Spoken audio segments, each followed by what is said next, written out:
അമ്മ പ്രസവിച്ച് കിടക്കുന്ന കണ്ടിട്ട് നമ്മുടെ വാവയ്ക്ക് അങ്ങോട്ട് സഹിക്കണില്ല കേട്ടോ. അപ്പോൾ വാവ എന്താ ചെയ്യണമെന്നറിയോ, മക്കളില്ലാത്ത സമയത്ത് അമ്മ ബെഡിൽ കയറി കിടക്കുമ്പോൾ അമ്മൻ്റെ പാൽ കുടിക്കുക. ആദ്യം അമ്മ ഗർഭിണിയായിരുന്ന സമയത്ത് വാവേനെ ഓടിച്ചിട്ട് കടിക്കുമായിരുന്നു. പക്ഷേ ഇപ്പോൾ വാവനോട് നല്ല സ്നേഹം. വാവയാണെങ്കിലും ചോദിച്ചാൽ കയ്യിൽ നല്ല കുരുത്തക്കേടാണ് കേട്ടോ. അമ്മ ഇല്ലാത്ത സമയത്ത് നോക്കിയിട്ട് ഈ ബോക്സിലേക്ക് ഇറങ്ങുക, അമ്മൻ്റെ ആ കുഞ്ഞുങ്ങളെയൊക്കെ കടിക്കുക. ഇന്നലെ രാത്രി കരച്ചിൽ കേട്ടിട്ട് ഞാൻ പോയി നോക്കുമ്പോഴാണ് വാവ സുഖമായിട്ട് പെട്ടിയിൽ ഇറങ്ങിക്കിടന്ന് കുഞ്ഞൂട്ടിനിട്ട് തട്ടിക്കളിക്കുക. നമ്മുടെ അമ്മപ്പൂച്ചയാണെങ്കിലോ ചോദിച്ചാൽ റിയമോളുടെ പുതപ്പിൻ്റെ ഉള്ളിൽ. അങ്ങനെ ലാസ്റ്റ് രാത്രി ഞാൻ എണീച്ചിട്ട് വാവനെ അവിടെ നിന്ന് ഓടിച്ചിട്ടിട്ടാണ് ലാസ്റ്റ് മക്കളെ ഞാൻ നോക്കിയിട്ട് കുഞ്ഞു പെണ്ണിനെ അതിനകത്താക്കി വിട്ടത് കേട്ടോ. അപ്പോൾ നോക്ക്, ഇതാ അമ്മൻ്റെ ഒപ്പം വാവ ഇറങ്ങിയിട്ടുണ്ട്. വാവ പറയുമ്പോൾ വാവൻ്റെ നോട്ടം നോക്ക്.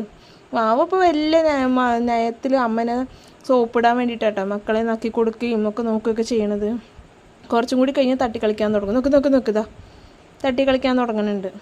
വേണ്ട വാവേ, നക്കി കൊടുക്കണം സോപ്പ് നക്കി കൊടുത്തോളൂ.